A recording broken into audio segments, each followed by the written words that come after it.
네, 안녕하세요. 연세대학교 작업치료학과 김영배 교수입니다. 제가 이제 우리 보조공학에 대한 전체 강의에서 제 앞에 두 개를 했습니다. 먼저는 장애에 대한 이해. 그 다음에 장애를 어떻게 그러면 극복하느냐, 해결하느냐, 장애 문제를. 그걸 위한 이제 재활과 자립생활, 인디펜던트 리빙을 하는 것에 대해서 이제 저희가 공부를 했고요. 이제 마지막으로 이와 같이 그 장애 문제를 해결하는 그 가장 중요한 도구 중에 하나로 바로 이제 재활공학 보조기술에 대해서 이 시간부터 하겠습니다. 그럼 보조기술, 어시스트 테크놀로지가 왜 중요하냐? 아파도 이렇게 한두 분씩 이야기가 나왔었지만은 바로 이제 그 보조기술이라는 것은 한 가지 아주 그 다른 일반 하나의 그 공산품이나 판매되고 있는 제품하고 다른 점이 있습니다. 그게 무엇인가 하면 바로 커스터머.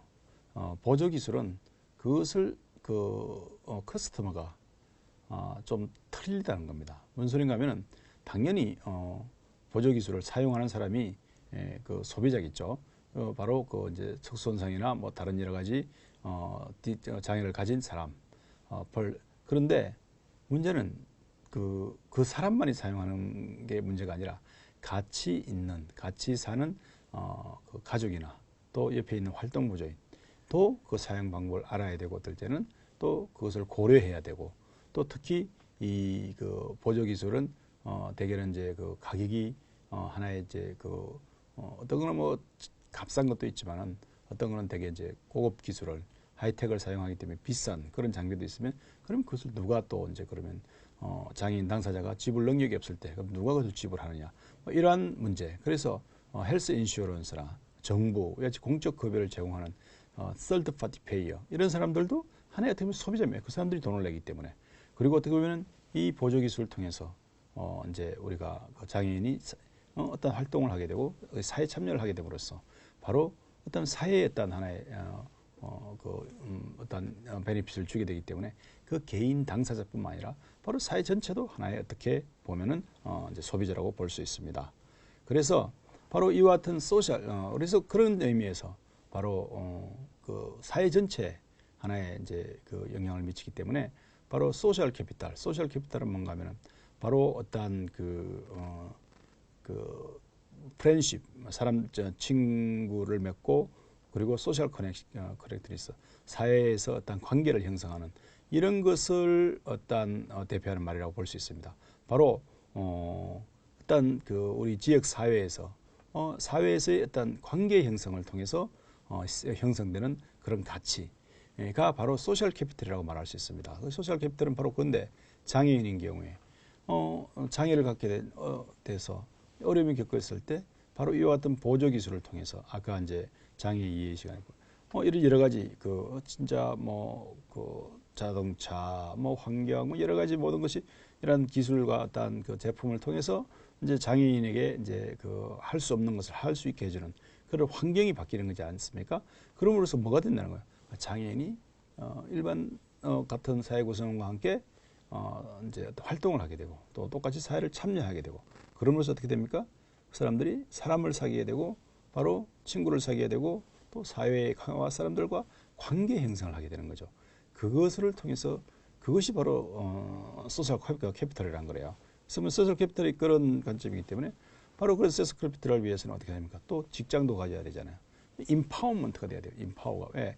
디스에이블 돼 있는 경우에는 디서빌리티를 겪고 있는 경우는 바로 이네이블 함으로써 임파워먼트를 시킴으로써 어떻게 됩니까? increase participation. 바로 이제 참여를 증가시키고 도리어 이제 그동안은 내가 제가 20, 30년 전 처음 다쳤을 때까지 밖에 전혀 나가지도 못하고 그렇게 고립되고 사회로부터 소외되고 고립되어 있는 그 단계에서 도리어 사회에 적극적으로 참여할 수 있는 그런 참여성을 이제 이제 증가시키게 되는데 바로 이제 직업을 갖거나 어떤 의미 있는 활동, 사회봉사나 종교행위나 여러 가지 그리고 또 이제 주거, 그리고 주거와 내가 어디에 살 거냐 이런 것도 내가 선택할 수 있어야 돼요. 이 말은 왜 나오는가 하면 미국 같은 경우에 많은 장애인들이 그동안은 시설에 수용됐다는 거예요. 자기가 어디 살 장소, 어떤 하우징을 결정하는 것이 아니라 바로 그냥 자기 의사와는 전혀 상관없이 어떤 시설에 수용돼야 되는, 특히 이제 그 발달 장애아들이라든지 자기의 어떤 의사 표현이 부족한 이런 장애인들이 옛날에는 그냥 다 수용해 버렸다는 거죠.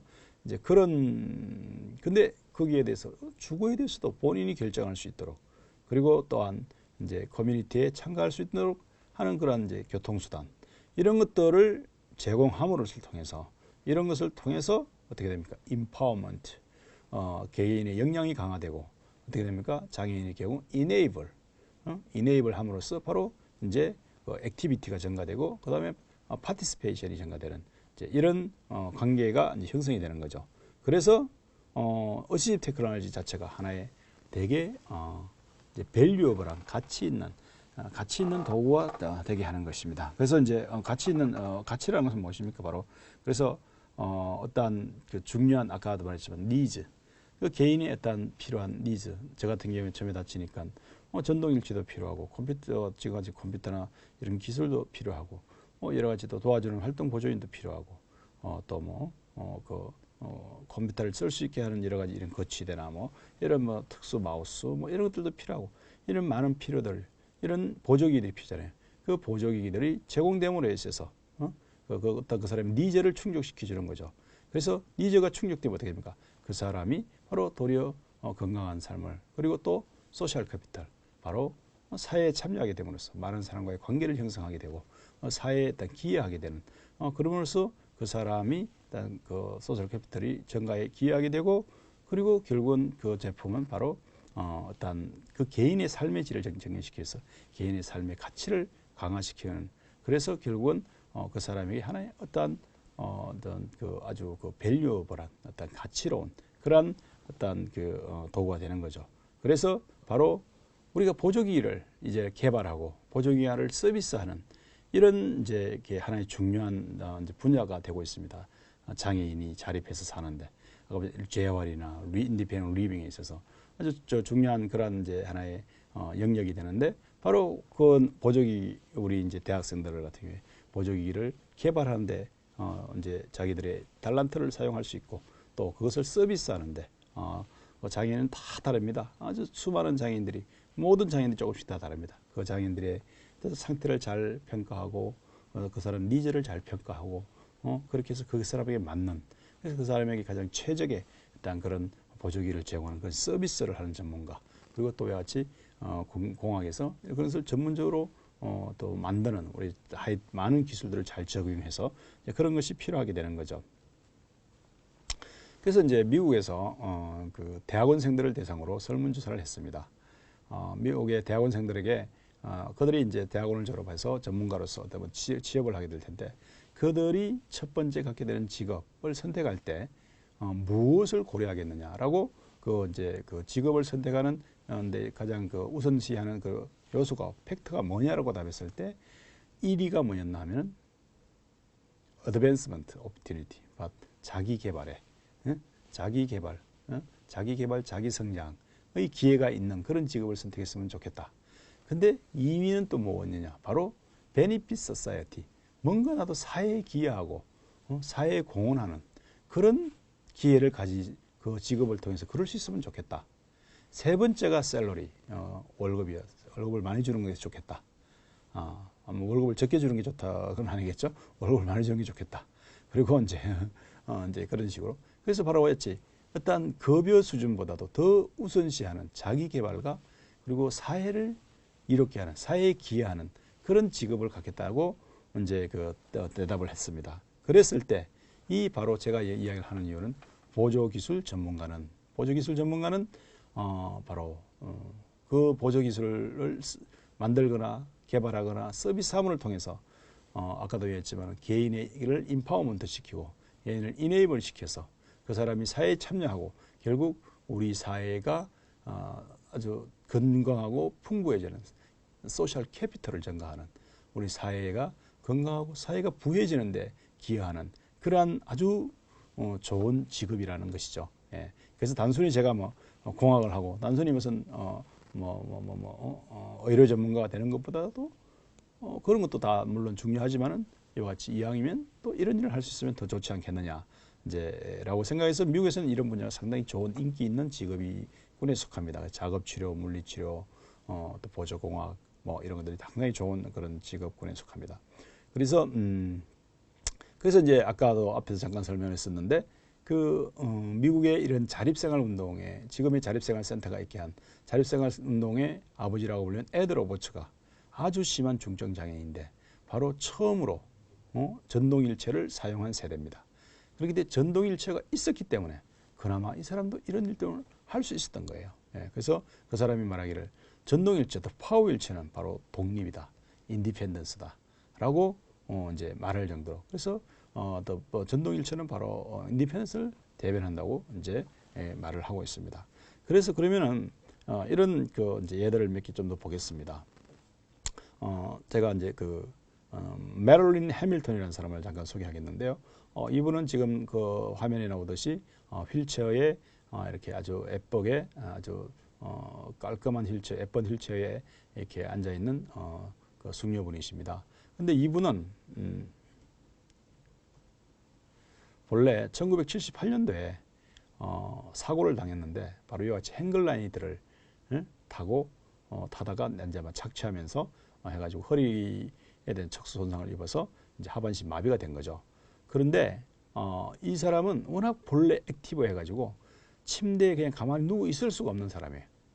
그래서 그 병원에서 제공하는 휠체어를 타고 자꾸 밖으로 나오는데 병원에서 제공한 휠체어가 너무 불편한 거예요. 그 당시에는 이와 같이 지금 우리나라도 각 병원에 가면 비치되어 있는 거 있지 않습니까? 이렇게 쇠로 만들고 그리고 이렇게 사이즈도 이렇게 그냥 딱 그렇게 되어 있는 그런 그 휠체어밖에 없는 거예요. 근데 그 휠체어를 타고 밖으로 나가려니까 너무 불편한 거예요. 그래서 옛날에 이 사람이 이제 그 행글라이더를 탔었는데 행글라이더를 직접 제작해서 탔답니다. 그래서 같이 행글라이더를 제작하던 돈 헬러만과 짐 오카모토를 찾아가서 같이 행글라이더 만들고 타던 그 동료들을 찾아가서 야, 내가 이제 이렇게 하반신 마비가 된 휠체어를 타야 되는데 휠체어가 이따위다. 휠체어를 좀 가볍고 좀 몸에 딱 맞게 그렇게 휠체어를 만들면 내가 훨씬 좀 활동하기 편하겠는데 그런 휠체어를 좀 만들어 달라. 그래서 휠체어를 만들기 시작했습니다. 그래서 이 사람들이 뭘 했다고요? 행글라이더를 만들었어요. 뭘로? 가벼운 재질이어야 되잖아요. 행글라이더도 바로 알루미늄으로 행글라이더를 만들었거든요. 바로 그 옛날에 그 쇠로 만든 50파운드 나가는 휠체어를 바로 반 딱 무게 되게 25파운드 나가는 그 알루미늄 경량 재질로 그리고 몸에 딱 맞게 만드는 그런 휠체어를 만든 거예요. 그래서 이 휠체어가 이 사람이 타니까 사람들이 다른 장애인들도 너무 좋아하는 거예요. 야, 그런 휠체어가 있냐? 야, 그래 나도 그거 타고 싶다. 그래가지고 이 사람이 도리어 이제 아예 휠체어 제조업을 시작한 겁니다. 그래서 미국에서 제일 유명한 세계적으로도 제일 유명한 퀴키라는 휠체어가 탄생하게 됩니다. 예? 퀴키라는 휠체어가 탄생이 돼서 퀴키 휠체어를 이제 그래서 일체어를 만들어서 이 사람이 그걸 통해서 사업적으로도 엄청 돈도 많이 벌게 됐어요. 예. 퀴키라는 회사가 엄청 큰 회사가 돼버려가지고 그랬는데 이 사람이 하는 말이 있어요. If you cannot stand up, stand out. 이게 뭔 소린가 하면 네가 휠체어를 타게 돼서 하반신이 마비돼서 일어설 수 없으면은 스탠드 아웃 해라. 뭔가 너를 일어서서 네 주장을 펼 수 없으면은 뭔가 너를 표출하면서 너의 의지를 표출하고 너의 생각을 표출하고 사람들에게 너의 존재감을 표출하는 그렇게 스탠드 아웃 해라. 아주 중요한 말을 했습니다. 그러면서 휠체어도 왜 칙칙하게 검은색 이런 거밖에 없느냐. 핑크색 이와 같이 밝은 하늘색 그리고 몸에 딱 맞고 그래서 소위 말하는 휠체어도 섹시한 휠체어를 타라. 그래서 너 자신을 뭔가 사람들에게 눈에 띄게 너의 존재감을 드러낼 수 있는 그런 그 돼야 된다라고 주장을 했는데 바로 아까도 말했듯이 중요한 게 뭡니까? 바로 그 휠체어를 애들어 붙여도 전동 휠체어의 1세대 전동 휠체어라는 게 가능해서 그와 같이 완전 전신마비인 애들어 붙여도 활동할 수 있게 되었고 바로 이 너무 액티브한 이 해밀턴 같은 경우에도 아주 병원용 휠체어 가지고 내가 도저히 활동을 못 하겠는데, 옛날에는 휠체어 농구도 그 병원용 휠체어를 타고 했다는 거예요. 근데 이 사람이 이제 이걸 가지고 이제 그 휠체어 농구 선수가 됩니다. 그러니까 이렇게 아주 뭐 몸에 딱 맞고 가벼운 거 있으니까 다른 휠체어하고 경기하면 다른 경기 휠체어 잽이 안 되는 거죠. 예. 그렇게 해서 이제 이것이 보편화되고, 또 장애인들의 이제 이동성이 더 증가됨에 따라서 장애 운동도 더 활발하게 해지는 하나의 중요한 역할을 이 기술이 하게 됩니다. 예. 그런데 사실은 이제 그 장애 그 보조 기술을 보면 그렇습니다. 사실은 이제 해밀턴 같이 그런 하반신 마비된 분은 아까 그분이 직접 만든 진짜 발과 같은 몸에 딱 맞고 아주 그런 경량이면서 든든한 그런 휠체어만 한 대 있으면 됩니다. 그 외에는 사실 별로 특별한 보조기가 필요하지 않아요. 근데 이제 그래서 파라플리지가 있죠. 하반신 마비. 근데 저나 이상무 교수 같이 사지마비 장애가 되기 시작하면은 우리가 그렇지 않습니까? 다리라는 것은 뭘 위해서 존재하죠? 주로 이동, 걷는 걸 위해서 다리는 씁니다. 그 외에는 글쎄 축구하는데 뭐 이런 데 좀 쓰나요? 근데 그래서 우리가 모든 작업은 거의 손으로 합니다.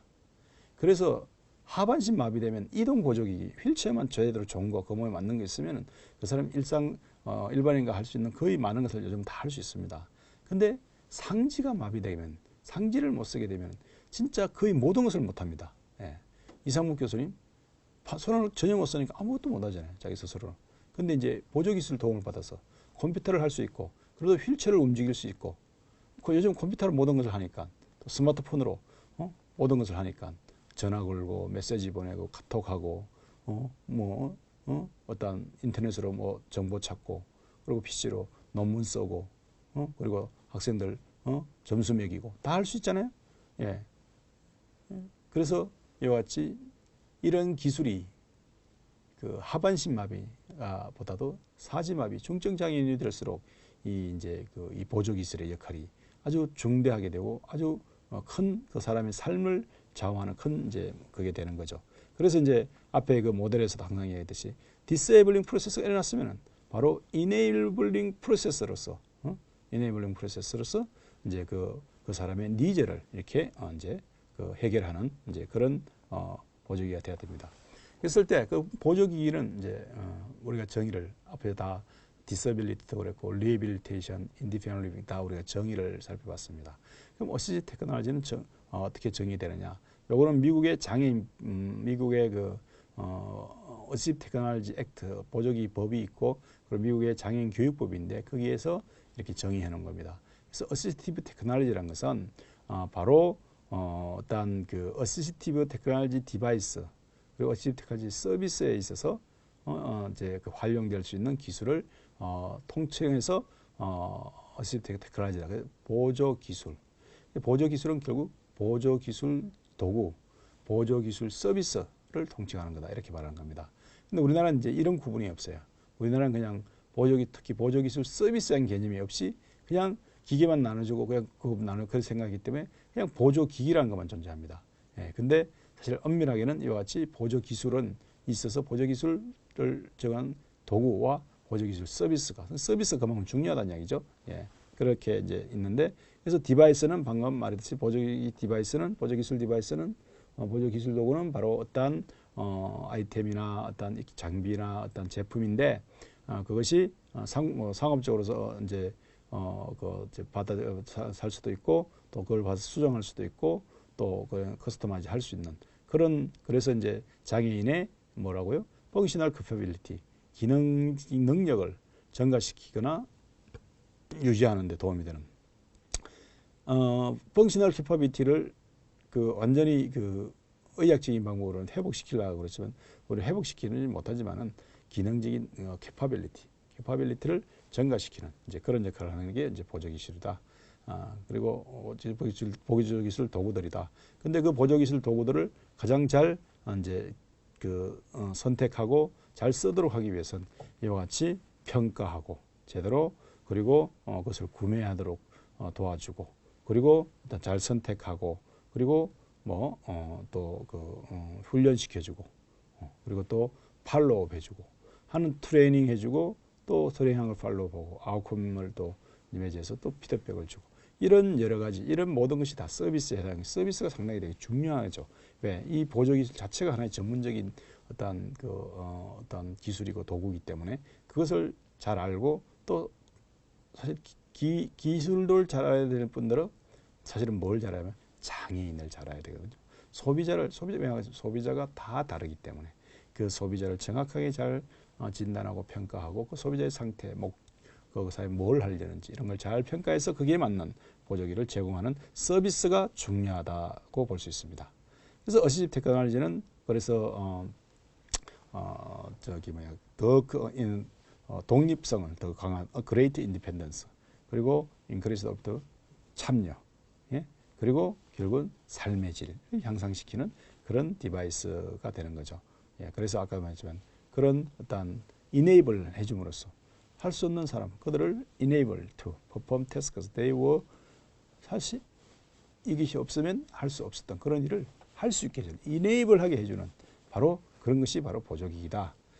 그런데 이제 그래서 그 보조기들은 이제 대표적으로 보면 이제 컴퓨터나 이제 요즘은 로보틱, 메카트로닉스, 나노 테크놀로지, 그다음 메디컬 테크놀로지 이러한 다양한 종류의 어떤 기술들을 융합하고 해서 그것을 아주 장애에 맞게 그 수요에 맞게 잘 디자인해서 그렇게 하는 하나의 융합적인 그런 어떤 분야가 되고 또 이 보조기를 위해서 어떤 이제 아까도 말한 서비스가 중요한데 그러니까 어떤 그 직업군이 있냐 바로 이제 피지션들, 의사들, 클리니션, 작업치료, 물리치료, 뭐 이런 세라피스트, 클리니션스 그리고 보조기를 공급하는 자 그리고 팔리시 메이커, 정책하는 사람들 그리고 돈 썰드 파티 페이어, 팔리시 메이커 그런 사람들이죠. 그 다음에 특수교육이나 이런 교육하는 사람 이런 사람들이 어떻게 보면 다 같이 이 보조기 서비스에 그래서 보조기 서비스는 이제 팀 어프로치에 의해서 그 서비스가 제공되어야 된다. 이제 그런 이야기를 합니다. 그래서 왜 공학만 가지고도 할 수 있는 것도 아니고 임상만 가지고도 할 수 있는 게 아니에요. 공학, 임상 그리고 사회가 다 같이 그런 사람들이 모여서 서로의 그걸 이제 나누면서 그렇게 이제 일을 해야 되는 그런 분야입니다. 그러면 이제 어시스티브 테크놀로지랑 사실 리해빌리테이션 엔지니어링이 사실 그렇게 다른 게 아니에요. 그냥 뭐 어시스티브 테크놀로지라 그러기도 하고 리해빌리테이션 엔지니어링이라 그러기도 하는데 대부분 이제 통상적으로 제가 경험상 보면은 어시스티브 테크놀로지란 말은 주로 어떤 데 쓰느냐 장애인에게 보조기기를 전제 평가하고 잘 공급하고 하는 서비스 할 때 주로 쓰는 게 어시스티브 테크놀로지를 말을 많이 쓰게 되고 또 이제 새로운 기기를 개발하고 할 때는 이제 엔지니어링적인 개념, 리해빌리테이션 엔지니어링 이란 말을 사실은 많이 씁니다. 예. 그래서 이제 리해빌리테이션에 이제 그 하는데 여기도 봤죠. 의학과 엔지니어링, 공학 그리고 관계된 어떤 과학들을 장애인의 삶의 질을 향상시키기 위해서 이제 그 융합하고 하는 그런 것이 바로 재활공학이다라고 이제 정의가 이제 NIDR이 정의가 되어 있는데요. 그래서 재활공학에서는 바로 디바이스를 우리가 디자인, 우리 이제 그 기계공학과나 전자공학과 이런 데서 우리 공학을 하시는 분들이 또 이제 산업디자인학과 이런 데서 기계를 잘 디자인하고 잘 개발, 리서치 앤 디벨롭먼트 해서 그 기술을 이전해서 기술 이전해서 그것을 업체는 마케팅을 통해서 그리고 실제로 공급을 해서 하고 그것을 교육시키고 또 훈련시켜주는 이런 전체적인 이런 모든 과정 이런 과정에 이런 과정 중에 이제 참여하는 인게이지하게 되는으로써 어떤 그 개인의 펑셔널 리미테이션을 가진 개인을 도와주는 그런 것이 바로 리앱 엔지니어이다. 엔지니어, 재활공학사, 리앱 엔지니어다. 근데 리앱 엔지니어의 의미가 뭐 사실은 약간 이제 뭐 개발하고 만드는 개념이 좀 더 들어가서 그렇지 거의 이제 어시스티브 테크놀로지 프랙티셔너라고 그러죠. 그쪽은 그런 거랑 뭐 크게 차이가 나는 구분을 하기는 좀 어렵습니다. 예. 그래서 이제 그 재활공학 분야는 어떤 것들이 있냐? 미국의 이제 그 이제 세계적인 가장 대표적인 이 재활공학 분야의 그 학회 레즈나 북미 재활공학회의 그 이제 그 연구 모임 특별 그룹 특별 연구 모임들이 보면 한 20가지가 있는 20가지 15가지 정도 되나 여기에 보면 분야들이 쭉 있습니다. 이 분야가 이제 그 각 재활공학의 한 분야가 있습니다. 저는 밑에서 네 번째 있는 그 텔레 리해빌리테이션이라는 재활 서비스를 그 텔레커뮤니케이션 기술을 이용해서 원격으로 제공하는 이런 것을 주로 저는 이제 미국에서는 연구하고, 그래서 제가 레지나의 이 텔레 리해빌리테이션 시그를 제가 이제 회장을 2년간 이제 맡아서 했었습니다. 그리고 이제 재활 그 법에 따르면은 그 리해빌리테이션 또 테크놀로지라고 또 표현을 하거든. 근데 리해빌리테이션 엔지니어링, 리해빌리테이션 테크놀로지, 또 어시스티브 테크놀로지, 사실 거의 이제 혼용해서 쓰이는데, 사실 이제 이 말이 우리나라는 더 혼용해서 씁니다. 8개 우리나라 국가기관에서 제공하는 8개 국가 9개 프로그램이 있는데, 거기에서 쓰는 말들이 다 다릅니다. 복지연구, 뭐 보장구, 뭐 보조도구, 보조기구, 뭐 하여튼 이름이 다 다릅니다. 예, 그래서 이제 우리도 이제 그 좀 영어 통일을 해야 되는데요. 그리고 자, 또 한 가지 이제 제일 중요한 거, 이 보조공학은, 보조기술은 바로 아까 제가 여러 번 이야기했지만 장애인 개개인이 그 장애의 정도, 그 상태, 그리고 그 몸의 또 상태가 다 다릅니다. 그렇기 때문에 장애인을 위해서 뭘 만들고 뭘 서비스를 한다 그러면 반드시 그 장애인을 잘 이해해야 되기 때문에 그 모든 장애인을 우리가 다 이해할 수 없잖아요. 그렇기 때문에 장애인 당사자가 항상 참여해야 됩니다. 그래서 그 공학적인 개발을 하는데도 그렇고, 그리고 또 어떤 서비스를 하는데도 그렇고 장애인 당사자가 참여하는, 그리고 참여적 연구, 참여적 디자인. 그래서 그 Participate Action Design, PAD라 그러는데요. 참여형 연구가 하나의 아주 되게 중요한, 반드시 이것이 있어야 되는. 왜? 공학자들끼리 뭘 만들면은 나중에 장애인들이 못 쓰는 경우가 대부분입니다. 또 임상하는 사람들끼리 장애인 어떤 의견 없이 자기들끼리 판단해가지고 하면은 또 장애인에게 안 맞는 경우가 많거든요. 그래서 반드시 그 어떤 서비스나 일단 개발하는 데 있어서 장애인이 참여하는. 그래서 지속적으로 계속 회의하고 참여해서 리프렉티브하게 계속 피드백을 받는 그런 리프렉티브한 프로세스, 그런 것을 이제 하는 것이 PAD입니다. 그래서 재활공약원에서는 처음에 장애인들의 니즈를 파악하고 거기에 대한 어떤 수요 파악하고 설문조사해서 그래가지고 1차 시제품만 되면 다시 또 사용성 평가하고 피드백 받고, 그다음에 임상 실험하고 또 식약청 또 허가 받고, 그래서 또 마케팅, 이 모든 과정에 장애인이 사실은 참여해야 된다는 것입니다. 그래서 장애인이 참여가 중요하기 때문에 그것을 가장 대표적으로 보여주는 것이 뭔가 하면은 이 장애인 보조기술 쪽에는요, 세계적으로 그 보조기에서 세계적인 어떤 메이커가 된 회사들이 많이 있는데요. 그 회사들은 대부분이 시작을 장애인 당사자가 자기가 필요해서 필요한 물건을 만들면서 시작된 회사들이 대부분입니다. 지금 여기 보면은 스티븐 호킹이 지금 컴퓨터 음성 합성기로 강의하는 거, 그리고 옛날에 왕실에 다리가 불편한 사람이 있어서 저렇게 밑에 바퀴를 달고 저는 왜 필요하니까, 그리고 힘 있고 능력 있는 사람이니까 자기가 이렇게 해서 만들었습니다. 예. 바로 그래서 뭐라 합니까? 필요는 발명의 어머니다. 근데 그런 예로서 가장 대표적인 게 지금 전 세계에서 가장 큰 그 휠체어가 들어가서 또 탈 수 있는 차, 휠체어 액세서블 밴을 이게 이제 가장 이제 장애인 차량의 이제 거의 이제 하나의 이제 교과서가 되어버렸는데요. 다 요즘은 이런 식으로 저도 이 차를 타고 이상문 교수님도 이 차를 타는데, 이것을 개발한 바로 랄프 브라운 회사의 그 창업자 랄프 브라운은 그 사람 자신이 휠체어를 타는 사람입니다. 그래서 이 사람은 자기가 최초로 전동 스쿠터를 개발한 사람이고, 자기가 최초로 바로 장애인이 차량 휠체어를 타고 차에 탈 수 있는 그런 장애인 이동용 차량을 개발한 사람으로서 지금은 전 세계, 재작년에 돌아가셨는데요. 회사 규모가 어느 정도가 하면은 이분이 이제 그 비행기, 자가용 비행기 타고 왔다 갔다 할 정도로 이렇게 그 기업이 크고 이제 큰 사업을 하시는 분입니다. 그리고 또 한 가지 이제 그 제트스키라 그러죠. 그 눈 위를 달리는 제트스키. 그것 중에서 가장 유명한 제트스키가 조셉 아마드 밤바디아라는 그런 제품이 있는데요. 그 사람이 개발 밤바디아라는 제품이 있는데, 이건 스노우 스키 스노우빌 중에서 다른 제품보다도 월등하게 그 기술력이 뛰어나기 때문에 가격도 월등하게 비싼데도 세계 시장을 석권하고 있는 제품입니다.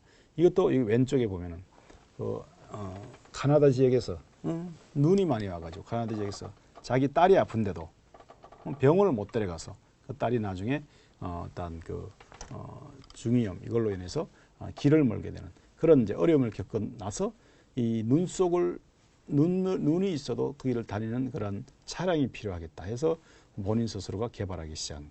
그래서 세계적으로 이제 이 회사가 됐고요. 또 하나 마지막으로는 지금 제가 타고 있는 휠체어인데 전동 휠체어 회사로서 세계에서 가장 뛰어난 스웨덴에 있는 퍼모빌이라는 회사입니다.